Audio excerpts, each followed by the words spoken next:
Baik, Oke, kita tidak akan berlama-lama untuk segera mendengarkan kesaksian dari Mbak Inge. Selamat malam Mbak Inge. Shalom, selamat malam Pak. Ya, bagaimana kabarnya Mbak Inge? Baik, sehat, puji Tuhan. Oke, puji Tuhan, Tuhan Yesus baik ya. Oke Mbak Inge, Yes, ini it is.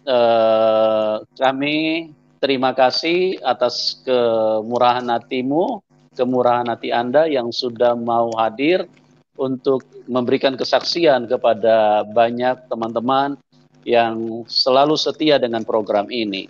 Ya, bagaimana awalnya sampai Mbak Inge bisa mempercayai Tuhan Yesus dan menerimanya sebagai Tuhan dan Juru Selamat. Ya, silakan dibagikan, disaksikan untuk memberkati banyak orang. Silakan Mbak Inge. Amen. Ya, terima kasih untuk waktu dan kesempatannya buat Bapak Yusuf Manubulu, juga tim. Saya juga mengucapkan salam untuk teman-teman semua, saudara-saudara semua yang Ya, shalom. mengikuti live streaming malam ini. Oke, ya, perkenalkan nama saya Inge Karisma, biasa dipanggil Inge. Umur saya sekarang 24 tahun, and saya asal dari Jawa. Nah, seperti yang Bapak Yusuf tadi bilang itu benar. Kalau saya mengalami perjumpaan dengan Tuhan Yesus itu pada waktu di sekolah, tepatnya pas SMA dulu itu gitu. Jadi langsung aja saya cerita awal mulanya waktu itu.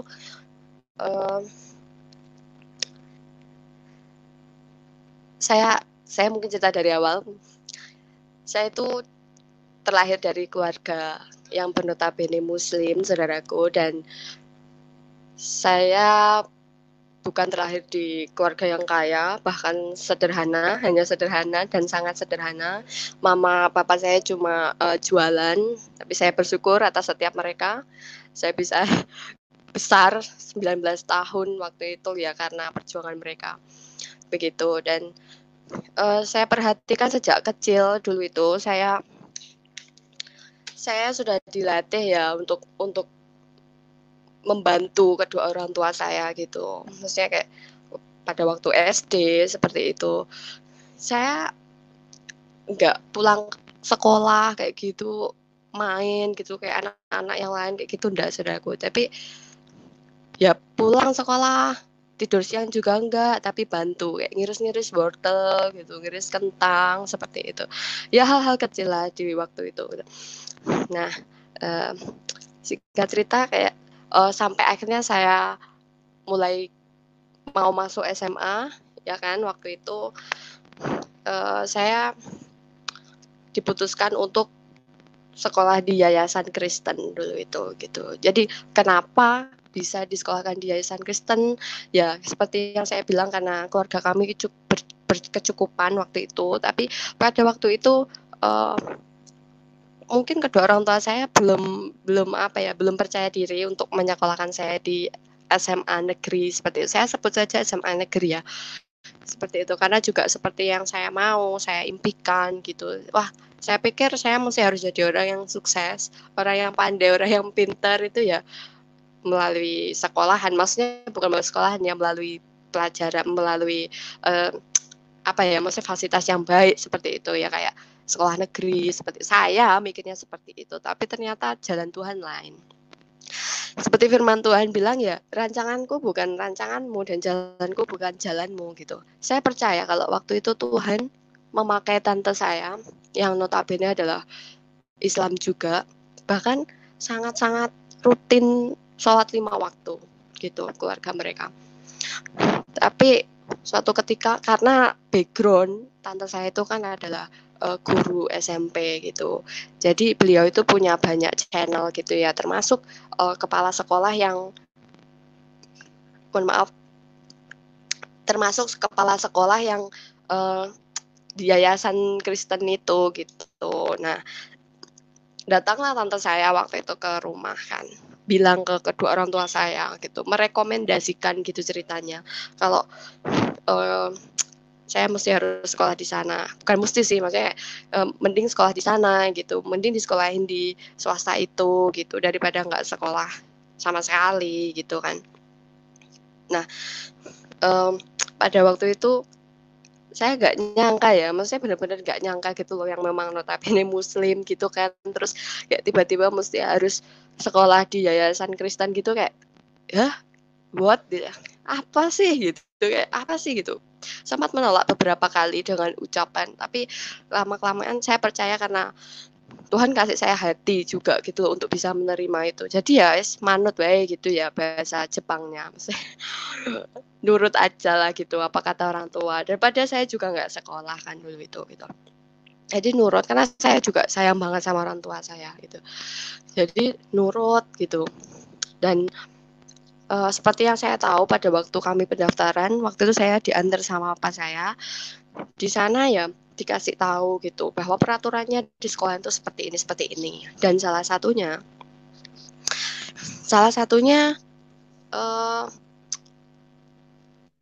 ini setiap murid, setiap siswa itu harus mengikuti pelajaran agama Kristen of course ya, agama Bible gitu, harus mengikuti pelajaran Bible study gitu, yang apa ya, katanya Alkitab gitu, mempelajari Alkitab gitu. Cuma cuma sekedar untuk get nilai rapot. Nah, seperti itu. Jadi mereka sendiri dari awal sudah meyakinkan kami yang datang pada waktu itu bahwa sekolah kami tidak pernah ada niat, tidak pernah bermaksud untuk mengkristenisasikan anak-anak yang non-Kristen gitu. Tapi mereka memfasilitasi, maksudnya sekolah itu ada, saya percaya memang untuk menjadi berkat gitu untuk kami kalangan yang menengah ke bawah pada waktu itu gitu loh. Karena saya pikir dari semua sekolah yang ada di desa, di kampung saya pada waktu itu, sekolah ini terbilang sangat murah gitu loh. Nah, di situ. Sehingga ya singkat cerita saya mau gitu sekolah di sana. Dan hari demi hari mulai sekolah di sana saya mengikuti pelajaran seperti itu, maksudnya setiap ada agama gitu. Karena ya yang saya tahu itu sekedar kayak meringkas gitu, setiap perikop kayak seperti itu.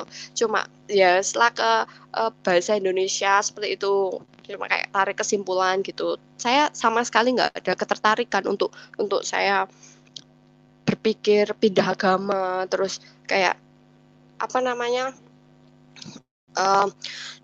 nggak ada, maksudnya memang benar-benar nggak ada kepikiran untuk pindah agama, bahkan tertarik saja nggak gitu.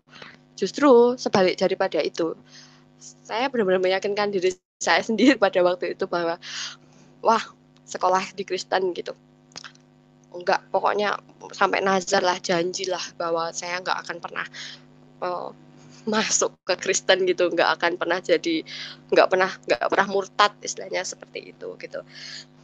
Tapi ya saya salah gitu, sok ngerti gitu loh dengan jalan hidup saya gitu. Nah, dari kelas 1, kelas 2 di situ masih apa ya, masih belum terjadi apa-apa gitu. Jadi saya sampai ingat di satu kali sedang berlangsung pelajaran waktu itu, guru Bible saya nanya gini, bukan nanya saya ya, maksudnya nanya semua siswa yang ada di kelas pada waktu itu, tapi satu persatu gitu secara eksklusif, dan ditanya seperti ini, apakah kamu percaya bahwa Tuhan Yesus adalah satu-satunya juru selamat di dunia ini? Gitu. Of course, teman-teman saya semua yang Kristen bilang, iya, saya percaya dong. Gitu. Jatuhlah di saya pada waktu itu, giliran saya bilang enggak gitu. Saya bilang enggak gitu. Saya dibalik tanya orangnya, kenapa enggak gitu? Iya gitu, karena Allahku adalah Allahku dan Allahmu adalah Allahmu, saya jawab seperti itu. Tapi ya dengan pengertian yang seadanya, maksudnya seperti apa yang diwariskan dari agama saya lalu, dari kecil, maksud saya dari lahir seperti itu, saya nggak mengenal gitu loh, saya nggak tahu sesungguhnya siapa pencipta saya itu gitu. Nah, dan kalau mau ditarik mundur, saya bisa dikatakan ya kami sekeluarga itu kayak saya yang paling banyak untuk apa ya namanya, kayak mencari, maksudnya kayak sholat seperti itu, kayak ya baca Al-Quran seperti itu. Tapi jujur ya saudaraku, saya tuh nggak ngerti gitu, saya nggak ngerti. Sekalipun saya melakukan ibadah itu, saya nggak ngerti gitu loh, siapa sih yang saya sembah seperti itu. Terus baca Al-Quran juga apa sih artinya gitu loh, benar-benar tidak tahu gitu loh, tidak nggak ngerti gitu, memang blind gitu maksudnya. Nah, sejak hari itu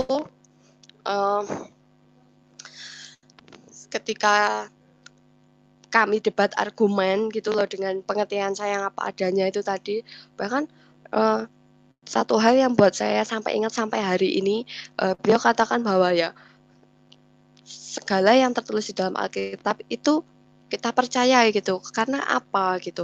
Karena Tuhan kami Tuhan yang hidup, dia bilang seperti itu. Saya makin nggak ngerti saudara, aku ngomong apa sih ini orang gitu. Ngomong apa sih gitu.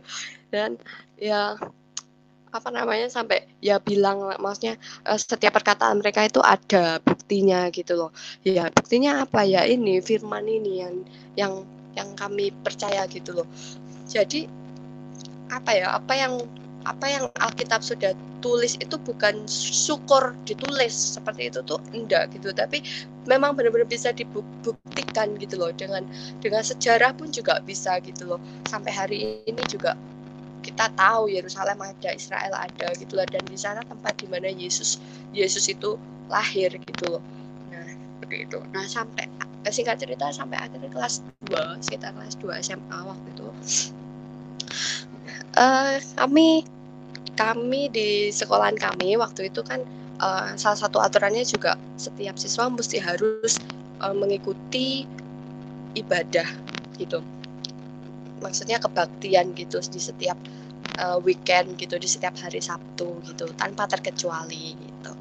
Jadi ya kita ikut-ikut aja gitu ya, kayak apa ya, kalau bahasa saya elok-elok bawang gitu ya. Mungkin 1-2 orang ada yang ngerti seperti itu ya, elok-elok bawang aja gitu, masuk aula ya duduk, cuma memang nggak pernah memperhatikan gitu. Sekalipun ada banyak guru-guru gitu, karena ya sudah berulang kali ya gitu loh, mereka ya khotbah seperti itu ya, nyembah, maksudnya ya nyanyi-nyanyi, tapi saya benar-benar nggak ngerti, dan saya sama sekali nggak ada ketertarikan gitu loh.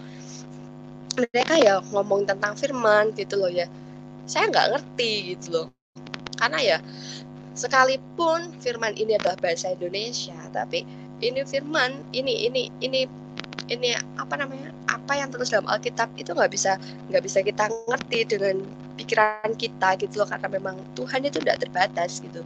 Jadi nggak bisa dengan apa namanya kita dengar terus kita tangkap seperti itu. Jadi waktu itu juga saya cuma mendengarkan gitu loh, maksudnya apa ya istilahnya, kayak masuk kuping kanan keluar kiri gitu, apa kebalik, pokoknya yang seperti itu. Nah,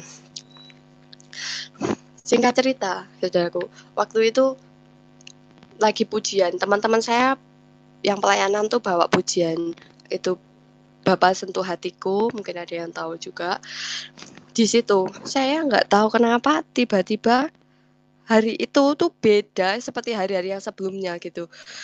Maksudnya yang udah terbiasa ikut, biasa ini, terus saya nggak ngerti aja gitu. Maksudnya tiba-tiba hari itu tuh beda gitu. Kayak benar-benar pembalikan hidup saya gitu, pembalikan diri saya gitu loh. Dengan tiba-tiba gitu loh, saya sendiri juga nggak nyangka gitu.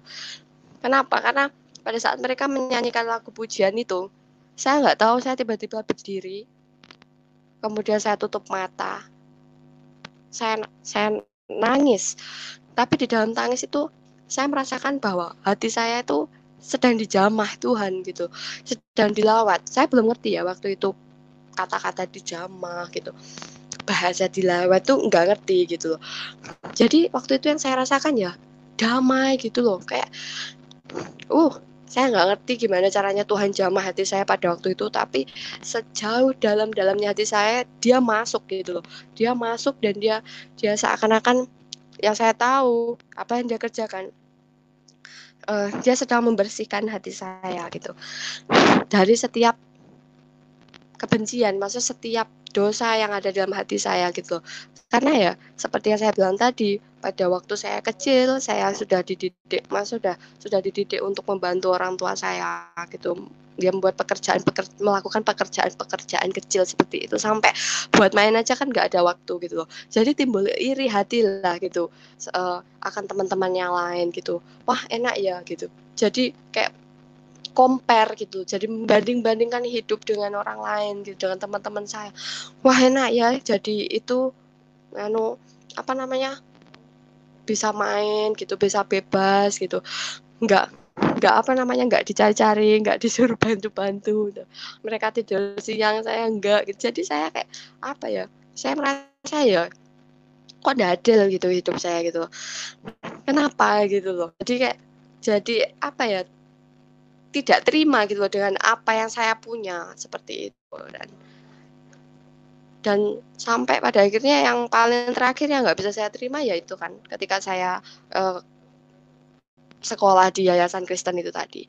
Nah, di hari itu saya baru mengerti gitu loh, ketika dia datang menjamah hati saya, dia bersihkan segala luka-luka itu gitu dalam hati saya.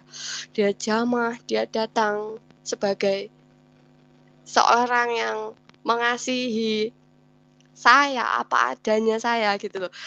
Dia datang gitu, dia kayak yang saya lihat, maksudnya yang saya pikirkan, yang saya rasakan kayak ketika dia mengetuk hati saya, ya saya beruntungnya, saya membuat keputusan yang benar hari itu. Saya membuka hati saya sehingga dia boleh masuk mendapatkan saya gitu. Jadi semenjak hari itu saya nangis, saya minta ampun, saya angkat tangan, Tuhan ampuni segala dosa-dosa saya gitu. Saya nggak tahu, saya merasa sangat-sangat berdosa hari itu gitu, dan saya benar-benar katakan, Tuhan, saya sebut dia Tuhan gitu, padahal saya nggak tahu siapa dia gitu. Itu luar biasa sekali, sangat-sangat luar biasa. Saya membuat keputusan yang terbaik dalam hidup saya gitu, seumur hidup saya, bahkan sampai hari ini ya pada hari itu gitu. Nah di situ selesai ibadah waktu itu, saya masuk ke kelas kita ya, murid-murid biasa kembali ke kelas masing-masing. Itu di sana saya masih nangis. Saya masih nangis, saudaraku, sampai teman-temanku semua yang Kristen itu. Mereka nanya gini, "Kamu kenapa?" "Kamu kenapa nangis?" Gitu. Terus sampai iya itu. Tuhan mau nggak ya ini apa namanya, maafin dosa-dosa saya bilang gitu waktu itu. Terus mereka katakan gitu, mau nggak, pasti gitu, Tuhan Yesus itu baik, dia itu Bapa yang baik, dia selalu terima kita apa adanya, mereka bilang gitu. Nah semenjak hari itu saya nggak tahu ya, seperti hati saya kayak sudah terkail gitu sama dia, sekalipun saya belum pernah melihat dia dengan mata saya, bahkan saya nggak bisa pikirkan dia itu pribadi yang seperti apa gitu, yang dikatakan Tuhan Yesus itu hidup, saya nggak ada gambaran sama sekali gitu loh. Tapi hanya dengan modal satu iman yang Tuhan taruh dalam hati saya itu tadi, dia buat saya nggak bisa kemana-mana gitu. Nah semenjak hari itu saya mulai menetapkan hati saya mulai menetapkan langkah saya. Tapi saya percaya ya saudaraku, waktu itu bukan kuat gagah saya gitu, karena apa ya, saya bilang sungguh-sungguh dia mengaruniai saya sedemikian rupa gitu, sehingga setiap hal yang sudah terjadi ke belakang itu bukan karena suatu kebetulan, tapi karena memang Tuhan sudah rencanakan itu semua gitu terjadi atas hidup saya gitu. Nah semenjak hari itu saya nggak menjamah apa namanya, agama saya yang lalu gitu. Saya nggak pernah lagi kepikiran untuk kembali ke sana gitu. Jangankan toh kembali, maksud saya kayak saya apa namanya, mau pegang Al-Quran saya aja saya udah nggak pernah gitu. Saya benar-benar nggak ngerti, kayak udah gone gitu aja gitu, kayak udah apa namanya, nggak kepikiran lagi tentang ke sana gitu. Jadi yang saya pikirkan ya, bagaimana caranya saya bisa ke gereja, bagaimana caranya saya bisa kenal siapa sih Yesus itu, apa sih yang ditulis dalam Alkitab itu gitu. Itu menjadi satu kehausan sendiri gitu buat saya pada hari itu. Nah setelah hari itu saya saya bilang terpaksa, saya terpaksa untuk bohong gitu ke orang tua saya. Kenapa? Karena saya harus mengejar dan mengembangkan gitu loh, mengembangkan iman saya kepada Yesus gitu.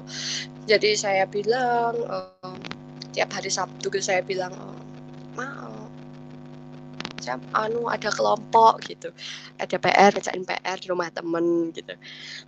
Ya itu berulang-ulang kali, ada beberapa kali ya, saya udah lupa, ada beberapa kali. Jadi saya pergi ke rumah teman saya, terus saya terpaksa bohong saudaraku kalau ini si teman saya ini nggak bisa nganter pulang gitu waktu itu. Karena ini di sini hujan lah, mereka nggak ada motor lah, saya bilang gitu. Nah, jadi besok baru bisa diantar pulang gitu. Nah, besok itu kan hari Minggu. Maksud saya apa? Supaya saya bisa pergi ke gereja gitu. biar bisa pergi ke gereja gitu. Karena saking pengen taunya gitu, saking hausnya gitu. Saya nggak tahu gitu. Roh saya sangat nyala pada waktu itu gitu loh, menggebu-gebu dan wes nggak peduli gitu loh, mau apa namanya, mau dibilang bohong, saya nggak mikir panjang pada hari itu gitu loh. Padahal saya tahu saya melakukan kebohongan kan gitu. Nah, hari demi hari setelah itu papa saya mulai curiga. Karena kalau sebelumnya saya seperti makan aja nggak pernah berdoa, maksudnya bukan nggak pernah, maksudnya ya berdoa, tapi kalau dulu itu kan kayak cuma ini apa baca seperti itu aja kan, juga nggak ngerti artinya apa juga kan. Baca aja gitu. Nah, tapi setelah saya terinspirasi, maksudnya untuk membangun hidup saya lebih baik lagi ya. Dari hal kecil seperti itu saya mulai berdoa sebelum makan dan melipat tangan. Nah, dari situ papa saya mulai curiga kan gitu. Pada saat dia lewat gitu, dia lihat digobrak gitu kan mejanya. Kamu ngapain gitu? Kaget saya. Doa gitu. Doa sebelum makan, saya bilang gitu. Terus doa pakai gitu-gitu gitu. Nah, kenapa gitu? Orang doa aja kok salah gitu. Ya kan aneh ya gitu. Terus dari dia mulai curiga juga bahwa kalau saya sering nonton kayak apa namanya, kesaksian mujizat gitu di TV. Dulu itu ada di You Channel, itu ada gitu. Gerejanya Pak Pariaji dulu itu, Tiberias itu dulu itu. Misalnya saya nonton nih gitu, saya seneng gitu. Tiap nyanyi saya juga ikut nyanyi gitu dulu itu. Nah, sampai di satu ketika papa saya mergoki. Ada Alkitab di dalam kamar saya. Gitu. Jadi di atas meja belajar saya ada Alkitab gitu. Kemudian dia marah-marah waktu itu. Dia marah-marah, dia apa namanya? Dia bilang, "Ini ya, apa namanya? Pasti gara-gara ini gitu. Kamu gak tahu apa yang dinamakan iman," orangnya sempat bilang gitu. Iman itu ya itu apa yang kamu percaya gitu. Dalam hati saya ya benar juga ya. Iman itu memang apa yang kita percaya gitu. Dan hari itu saya percaya kepada Yesus Kristus, juru selamat saya gitu. Dia marah-marah, dia injak-injak waktu itu Alkitab itu pun juga bersejarah waktu itu, saudaraku, teman saya yang ngasih gitu. Udah dikasih malah diinjak-injak satu-satunya lagi kan, diinjak-injak, dirobek, terus pergi ke dapur terus dibakar. Hancur hati saya pada waktu itu, saudaraku. Saya nangis sekencang-kencangnya, terus balik ke kamar terus bilang seperti ini, apa namanya, kamu tuh anak nggak tahu diuntung, bilang gitu. Air susu dibalas air tuba, terus telur busuk, pokoknya segala perkataan yang menyakitkan seperti itu. Sampai dia bilang juga, sekarang namamu saya coret dari kartu gitu. Nama kamu saya coret dari kartu keluarga, dan saya cuma punya anak satu. Karena waktu itu saya cuma 2 bersaudara kan, saudaraku gitu. Nah, dia marah, terus saya hari itu saya memutuskan untuk pergi dari rumah karena memang sangat tidak memungkinkan untuk tetap tinggal di rumah gitu loh. Nah, dari mereka juga saya udah ditolak kok gitu loh. Mereka tidak menerima saya lagi, ya buat apa kan saya di rumah gitu. Saya pergi dari rumah dan semenjak hari itu banyak ceritanya saya merantau, saya pernah ke Kupang, gitu. Saya nggak pernah lagi di rumah gitu dan saya nggak pernah berkomunikasi dengan mereka lagi. Cukup lama ya waktu itu kurang lebih 1 tahun, 1 tahun lebih kalau nggak salah, saya lupa. Tapi di balik itu saya juga nggak tinggal diam. Saya tahu saya mesti harus tetap menghormati kedua orang tua saya gitu. Jadi ya saya berusaha, apa yang saya lakukan, saya tanya teman-teman saya tanya tetangga saya untuk cari nomor mereka dan setiap kali tahu nomor mereka saya hubungi, mereka tahu bahwa itu saya gitu. Mereka nggak pernah mau merespons aku. Mereka pasti ganti nomor. Terus saya dapat lagi yang baru, mereka ganti lagi. Dapat lagi yang baru, ganti lagi. Wes, ganti lagi mau buat apa? Terus dengan berjalannya waktu hingga di satu titik saya pulang waktu itu sebelum saya memutuskan untuk ke Bali ini. Nah, saya pulang di sana apa namanya? Terakhir kali papa saya bilang seperti ini. Ya udah Inge, kalau kamu sudah mantap sama keputusanmu, silahkan. Tapi resiko kamu tanggung sendiri. Dan mulai hari ini antara saya dengan kamu nggak ada hubungan apa-apa lagi. Dia bilang gitu. Nah, di situ. Terus saya pergi ke Bali. Pergi ke Bali pun juga dengan sangat keadaan yang tidak menyenangkan. Maksudnya belum sama sekali belum damai gitu loh, nggak dengan hati yang damai ketika saya pergi karena ya masih banyak kepahitan sebenarnya yang belum dibereskan, masih sangat banyak apa namanya hal-hal yang mungkin dari orang tua saya juga kekecewaan itulah pokoknya segala yang nggak enak itu belum beres gitu antara kami. Jadi saya pergi ke Bali dengan perasaan yang seperti itu gitu. Begitu juga orang tua saya juga masih sangat marah kan sama saya waktu itu. Nah, singkat cerita tahun 2015 itu saya udah di Bali. Saya ada dengan satu teman saya, ya baik sampai hari ini juga ada dengan saya. Di situ kami berdua, ya mulai cari gereja bareng gitu. Terus 2015 itu saya juga memutuskan untuk dibaptis waktu itu di gereja GBI Rock. Sampai hari ini saya masih berjemaat di sana. Saya masih bergereja di GBI Rock gitu. Nah, di situ apa namanya? Ya banyak sekali ya yang saya alami gitu dari banyak ya dari teman-teman gitu, dari lingkungan, maksudnya dari hal-hal juga yang orang tua saya apa namanya terus membuat saya down, maksudnya segala apa yang mereka lontarkan itu masih nggak terima dengan saya, kakak saya juga begitu gitu. Jadi mereka terus berusaha untuk menarik saya kembali gitu, untuk kembali ke Islam gitu.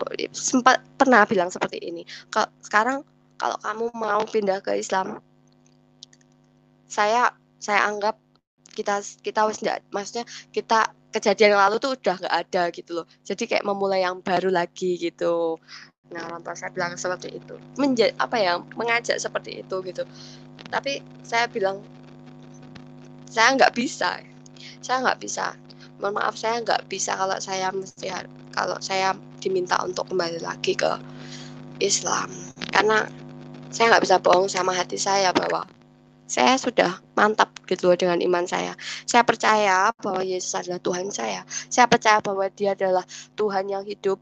Saya percaya bahwa Dia adalah juru selamat saya gitu. Bahkan di proses pengenalan saya akan Tuhan, Dia buat saya semakin ngerti gitu. Dia buat saya semakin yakin gitu loh bahwa Dia itu adalah Tuhan gitu. Bahwa Dia adalah juru selamat saya gitu. Kenapa? Dari setiap penganiayaan itu, dari setiap kebencian mereka gitu, dari setiap yang mereka lontarkan ke saya gitu, ada firman Tuhan kan yang kalau kita tidak pikul salib, kita nggak layak buat Dia gitu loh. Jadi itu lebih menguatkan iman saya gitu. Memang nggak masuk akal secara manusia, secara pikiran tuh nggak masuk akal gitu. Tapi itu yang saya pegang gitu, saya percaya gitu. Dan semenjak hari itu mereka makin marah, apalagi pada saat mereka tahu saya sudah dibaptis gitu. Mereka tahu saya dibaptis, mereka makin menjadi, mereka makin saya nggak tahu lagi maksudnya apa yang mereka lakukan di sana. Tapi satu hal saya pernah dengar bahwa mereka juga melakukan hal-hal yang apa namanya, apa ya, kok religius, maksudnya kayak kedukunan gitu, maksudnya ya mereka pergi ke orang pintar, katanya orang pintar ya mereka bilang gitu, untuk apa namanya, untuk bisa menarik saya kembali gitu loh. Karena papa saya pernah keceplosan, maksudnya pernah bilang kalau saya akan lakukan apa saja supaya kamu bisa balik lagi gitu. Nah, saya jujur aja nggak ada ketakutan sama sekali waktu itu. Saya juga nggak tahu. Saya percaya itu bukan kuat gagah saya, tapi Tuhan yang apa namanya melindungi saya. Tuhan yang benar-benar ada di dalam saya gitu waktu itu. Jadi kayak ya mental aja gitu buat saya gitu. Mau diguna-guna, mau di apa gitu. Ya saya percaya gitu. Meskipun mereka ya mungkin mereka sudah melakukan itu, tapi ini maksudnya yang mau saya bilang bahwa kuasa Tuhan tuh lebih besar gitu loh daripada itu semua gitu loh. Jadi apa yang saya imani, apa buktinya juga sampai hari ini saya tetap berdiri di sini. Saya belajar untuk tetap setia gitu mengikuti dia. Meskipun nggak mudah, memang nggak mudah, pasti nggak mudah untuk kita semua. Nah, singkat cerita, di situ apa namanya, menjelang tahun 2016 akhir kalau nggak salah. Di situ saya nggak tahu gimana caranya Tuhan bawa orang tua saya ke sini gitu. Tapi sepanjang tahun itu, sepanjang sebelum beliau datang ke Bali ini, saya terus bawa mereka ke dalam doa. Saya terus berharap sama Tuhan gitu loh. Pokoknya wes terserah Tuhan, wes jadilah sesuai kehendakmu Tuhan. Mau mama bapak mau nerima aku lagi apa enggak, saya nggak butuh penerimaan manusia ya, sekalipun itu orang tua saya gitu. Yang penting Tuhan terima aku, karena dia berfirman, dia bilang, aku nggak akan meninggalkan kamu sebagai yatim piatu, aku nggak akan membiarkan kamu sendirian, aku akan kembali lagi kepadamu, aku akan jemput kamu. Itu kayak sudah cukup gitu buat saya gitu. Udah, wah makasih Tuhan gitu, bahwa dia juga mengajari saya di dalam kesendirian saya, di dalam kesepian saya, di dalam bahkan di dalam sakit yang waktu itu pernah kos sendiri yang nggak ada teman itu, kayak nggak ada TV, nggak ada apa-apa itu, kayak pada saat sakit terus nggak ada orang terdekat gitu ya, nggak ada orang yang perhatian kita, pasti kita sedih ya. Pada waktu itu saya seperti itu dan kayak cuma ketap-ketip ngeliatin tembok gitu, nangis gitu. Tapi saya tahu Tuhan ada sama saya di situ waktu itu gitu. Nah, singkat cerita sampai tahun 2016 itu saya nggak ngerti, tiba-tiba pas saya pulang kerja, sore itu teman saya percaya banget bahwa Roh Kudus yang menggerakkan hati teman saya itu tetangga saya, teman saya sejak kecil. Karena kalau ditarik mundur, kami itu selama saya merantau ke Bali kami nggak pernah komunikasian ya. Tapi pada hari itu dia tiba-tiba chat saya, Mbak, Bude pergi loh ke Bali gitu. Terus saya kaget, hah gitu, masa gitu, sama siapa? Saya bilang sendiri gitu. Oh om nggak ikut, saya tanya gitu. Enggak gitu, Bude sendiri gitu di situ. Nah saya campur aduk, jujur waktu itu perasaan saya, hati saya rasanya campur aduk gitu ya, seneng gitu, senangnya karena ya udah lama kan nggak pernah ketemu gitu, kangen gitu.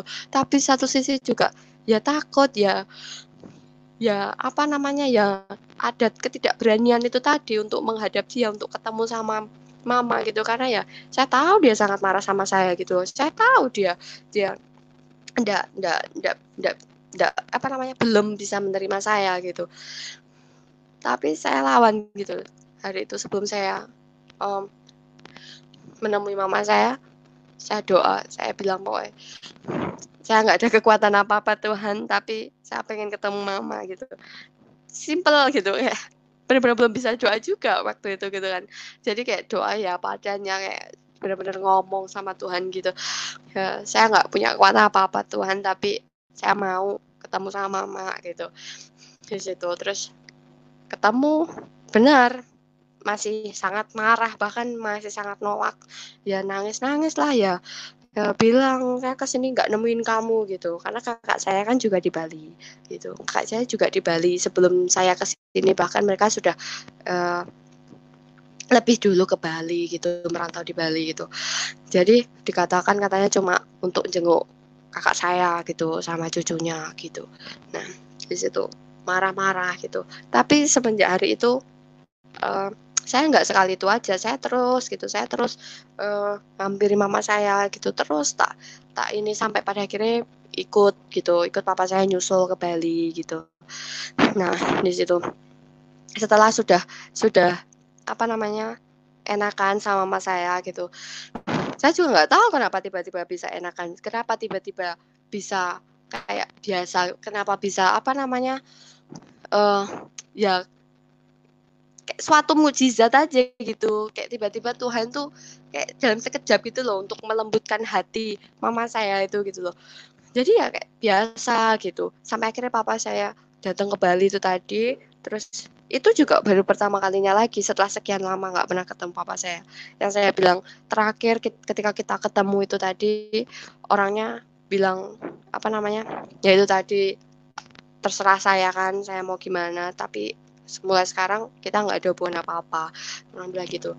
Tapi pada hari itu, pada saat ketemu, saya melihat orangnya tuh sangat-sangat beda gitu loh. Maksudnya dalam arti, entah apa yang dilakukan Tuhan sehingga pada saat papa saya ke sini tuh sudah benar-benar beda gitu. Dalam arti saya udah nggak merasakan dia marah gitu, dia dia apa gitu, saya nggak merasakan itu saudaraku. Jadi ketika pertama kali ya pasti canggung ya, sangat-sangat canggung, terus tegang, terus kayak, padahal ini bapaknya sendiri gitu loh, ini bapak sendiri tapi kayak orang asing gitu loh, mau buka mulut aja tuh susah banget. Mau mau say hi aja kok ya kayak, kayak terikat ini pokoknya ini mulut itu waktu itu. Tapi ya saya akhirnya tanya, saya beranikan diri, saya tanya, eee, "Pak," gitu, eee, "sejak kapan?" gitu, "Sejak kapan datang?" gitu. Ternyata surprise-nya orangnya tuh jawab dengan sangat-sangat biasa, maksudnya dengan sangat-sangat lugu, maksudnya kayak, eee, "Iya kemarin," gitu. Seolah kayak nggak pernah ada apa-apa gitu, nggak terjadi kekacauan apa-apa gitu. Nah di situ, hari demi hari terus saya berusaha untuk mengajak mereka tinggal bareng sama saya waktu itu. Puji Tuhan juga mereka mau, dan di momen itu saya buat untuk ngomong baik-baik gitu, membereskan tentang apa yang sudah berlalu. Saya bilang saya terima kasih gitu, karena dari, sekolah ini tuh justru saya menemukan gitu, saya boleh bertemu dengan siapa pencipta saya sebenarnya, saya bilang gitu. Dan tapi di sana ndak mudah gitu aja, terus, "Oh iya, sama-sama," itu ndak bilang seperti itu, kalau gitu ya enak banget. Enggak, tapi, malah drama, malah malah salah gitu loh, mereka nangkepnya tuh salah gitu. Apa yang saya apa yang mau saya ungkapkan ke mereka, bahwa saya itu justru bersyukur, bahwa saya berterima kasih karena juga, eee, karena karena juga dari tante saya itu tadi, saya pokoknya berterima kasih dalam banyak hal itu tadi. Nah, di sana mereka marah-marah, tambah marah-marah gitu. Terus sempat meledak hari itu, sempat meledak, terus sempat sempat ini gitu. Tapi ya nggak lama, nggak dalam hitungan lama, eee, besoknya terus mereka puji Tuhan sudah mau bisa menerima saya gitu. Saya percaya bukan keluarga saya sih gitu loh, meskipun saya dibilang, apa namanya, eee, bohong, maksudnya dibilang mengada-ada dengan cerita itu. Saya cerita apa adanya, Tuhan Tuhan saksi saya gitu loh, di situ. Nah, puji Tuhan sampai hari ini, kami sudah bisa berkumpul bersama. Puji Tuhan, saya, apa namanya, terus melihat gitu loh pemulihan yang Tuhan nyatakan dalam keluarga kami gitu loh. Sehingga, apa namanya, kasih mula-mula yang yang ada di dalam setiap kami, dalam mama, dalam papa saya itu bisa kembali, muncul gitu loh. Itu sih yang saya lihat gitu. Dan saya percaya dari awal pertama kali saya menemukan satu ayat yang saya pegang sampai apa namanya, kami boleh baikan kembali itu tadi, itu sih di Roma 8 ayat 28 bahwa Tuhan turut bekerja untuk mendatangkan kebaikan bagi siapa yang mengasihi Dia. Itu sangat-sangat saya pegang dan ternyata benar sangat powerful, luar biasa. Begitu.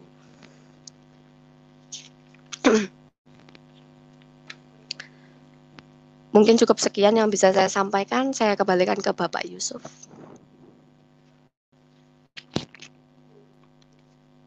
Oke, puji Tuhan. Terima kasih Mbak Inge atas kesaksian yang sudah diberikan dan sesuatu yang sangat luar biasa karya Tuhan, karena dari setiap narasumber yang kami hadirkan peristiwanya bisa berbeda-beda, tetapi kasih Tuhan itu sempurna. Kasih Tuhan itu adalah sesuatu yang tidak pernah berbeda. Begitu dia masuk ke dalam seseorang, dia nancap di dalam hidup seseorang, orang tersebut akan diubahkan secara total, karena bagaimana kuasa Tuhan itu adalah kuasa yang sangat nyata.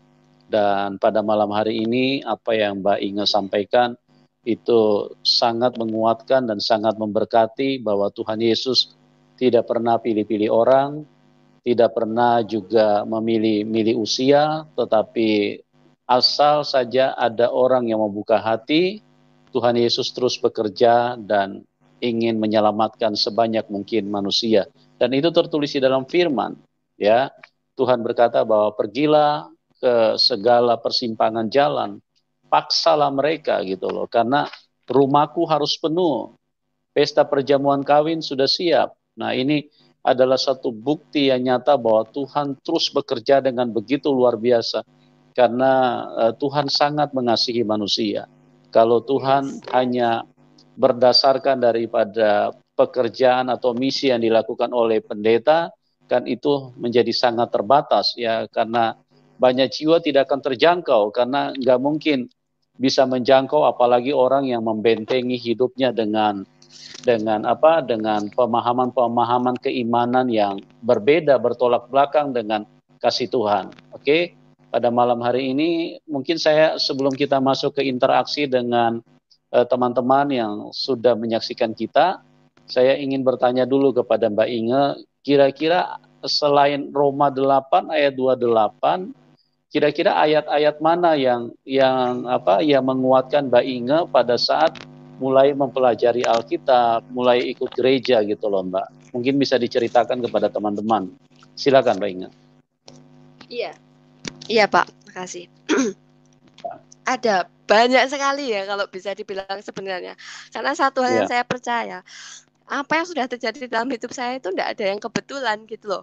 Saya bisa lihat itu gitu. Kenapa? Kayak sewaktu pada saat saya kecil itu tadi, dari SD, saya mesti ya, saudaraku, dari SD, SMP, sampai SMA itu bisa dibilang, ya meskipun, maksudnya, apa namanya, meskipun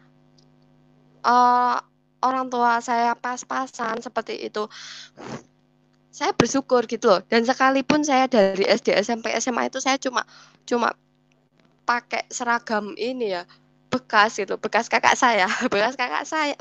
kandung saya, bekas kakak-kakak sepupu saya gitu, sehingga saya dilihat teman-teman saya itu kan lain gitu loh. Tapi saya mulai ngerti gitu loh.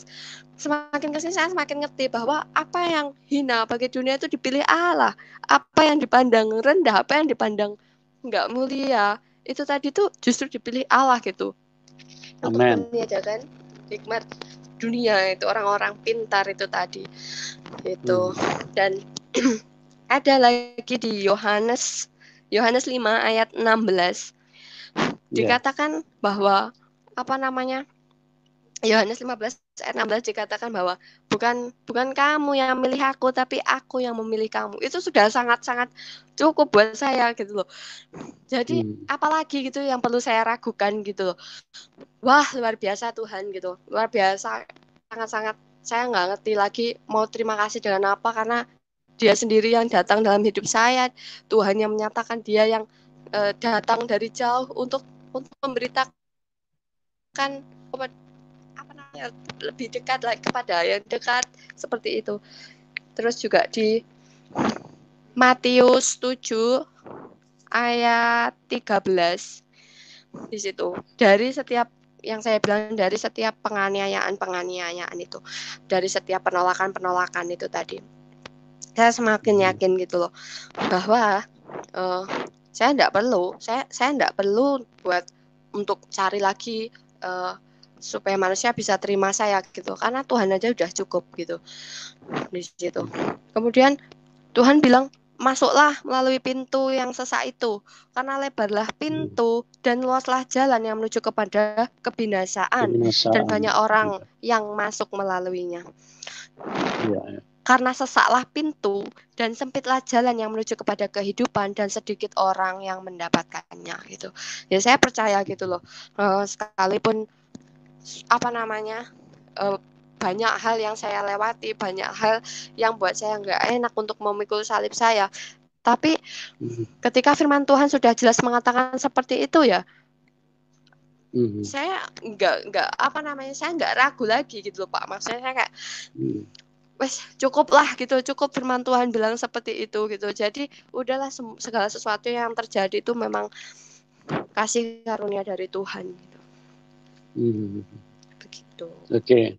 Jadi setelah dengar lagu pada waktu itu Bapak sentuh hatiku, tiba-tiba hatinya Mbak Inga dijamah Tuhan.